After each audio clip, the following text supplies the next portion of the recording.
नमस्कार, मैं doctor Gajendra Gupta BBD government college Chimanpura Shahpura से बोल रहा हूँ। और आज का ये जो वीडियो लेक्चर है छात्रों, बीएससी पार्ट सेकंड के बच्चों के लिए है जो पेपर थर्ड अपना चल रहा है। और इसमें आज जो अपन डिस्कस करेंगे वो करेंगे कंडीशन बाय डिफ्यूजन, मतलब विसरण द्वारा चालन। मैंने पहले बताया है कि पहले एक वीडियो लेक्चर दिया था जिसमें कोशिश की थी कि अपवाह द्वारा चालन को समझाने की अपन ने कोशिश की थी। या आज अपन करेंगे विसरण द्वारा किस प्रकार से चालन को किसी भी सेमीकंडक्टर में बता सकते हैं। तो सेमीकंडक्टर में विसरण द्वारा चालन को बताने के लिए सर्वप्रथम पी और एन प्रकार के अर्धचालकों को अपन को मिलाते हैं और उससे अपन एक जंक्शन डायोड प्राप्त करते हैं जिसको पी एन जंक्शन डायोड के रूप में अपन कह सकते हैं। और अपन ये इसके डेफिनेशन के रूप में मैं ये कह सकता हूँ कि जब किसी अर्धचालक में मुक्त आवेश वाहकों के घनत्व की प्रवणता होती है, अर्थात अर्धचालक के भिन्न भिन्न स्थानों पर आवेश वाहक घनत्व का मान भिन्न भिन्न हो, तो मुक्त आवेश वाहक उच्च घनत्व वाले छेद से निम्न घनत्व वाले छेद की ओर विसरण करते हैं। इससे अर्धचालक में जो धारा प्रवाहित होती है उसे हम धारा को विसरण धारा के रूप से जानते हैं। मतलब विसरण धारा प्रवाहित होने के लिए अपने को बाहर से न तो किसी विद्युत क्षेत्र की ज़रूरत पड़ती है और न ही बाहर से अपने को कोई विभव की ज़रूरत पड़ती है।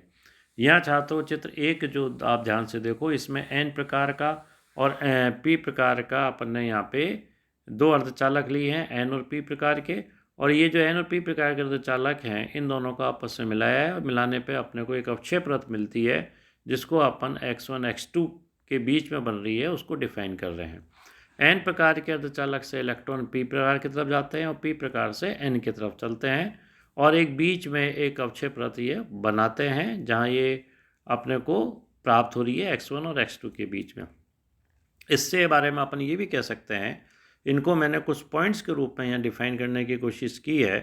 जैसे नंबर 1, आवेश वाहक घनत्व की प्रवणता के कारण पी से एन की ओर होल का और एन से पी की तरफ इलेक्ट्रॉनों का विचरण होता है। नंबर 2, इस कारण संकीर्ण प्रभाव मतलब x1 व x2 के मध्य इलेक्ट्रॉन्स व होल का विलोपन हो जाता है, अर्थात इस संकीर्ण परत में मुक्त आवेश वाहक लुप्त हो जाते हैं। नंबर 3, इस संकीर्ण परत को ही हम अवक्षय परत कहते हैं।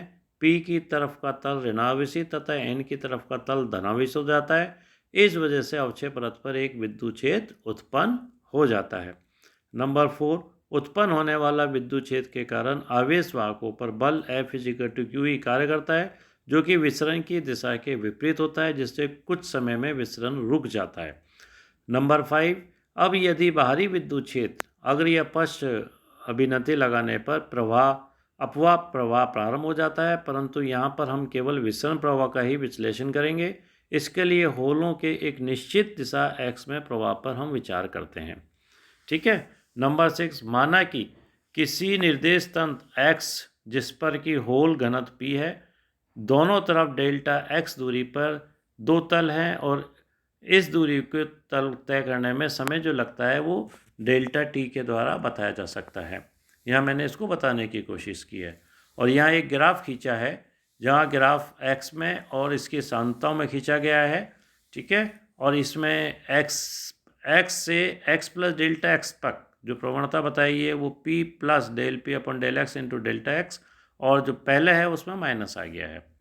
जहाँ समीकरण 1 जो है x माइनस डेल्टा x दूरी पर स्थित तल पर होल घनत्व को बताती है, और ये समीकरण 2 x प्लस डेल्टा x दूरी पर स्थित तल पर होल घनत्व को बताती है। x तथा x माइनस डेल्टा x दूरी के मध्य क्षेत्र में जो माध्य होल घनत्व है, माध्य निकालना है। दोनों को ऐड करके किस किस को, x और x माइनस डेल्टा x पे कितना है और x माइनस डेल्टा x पे कितना है, उनको ऐड करके निकाल लिया, समीकरण 3 आ गई।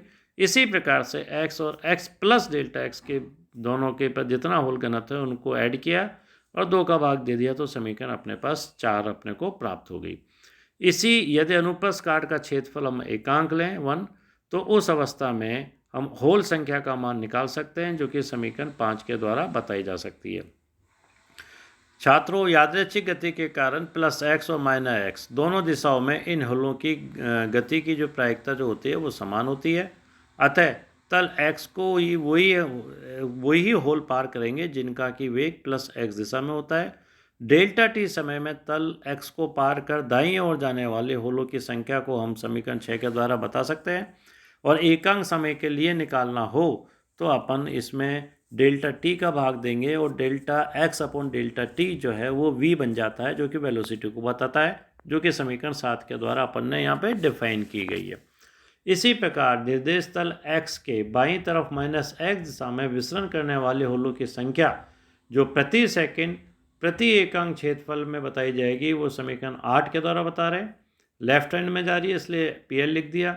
विसरण धारा नेज होल प्रवाह प्रति सेकंड प्रति एकांक क्षेत्रफल प्लस x दिशा में निकालें अगर नेट जो हो रही है तो P=PR - PL दोनों की वैल्यूज रख दी तो समीकरण 9 आ गया अपने पास। विसरण की परिभाषा से हम जानते हैं कि जो नेट फ्लक्स घनत्व है वो विसरण गुणांक इंटू सांद्रता प्रवणता के द्वारा बताया जाता है, जो कि समीकरण 10 बता रहे हैं। समीकरण 9 व 10 की तुलना करने पर हमको समीकरण 11 मिल जाती है।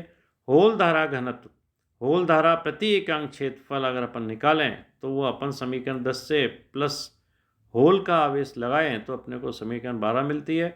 और अर्धचालक में कुल होल धारा का मान निकाला जाए तो समीकरण 13 के द्वारा पुराने ये ऊपरी समीकरणों को काम में लेके अपन बता सकते हैं।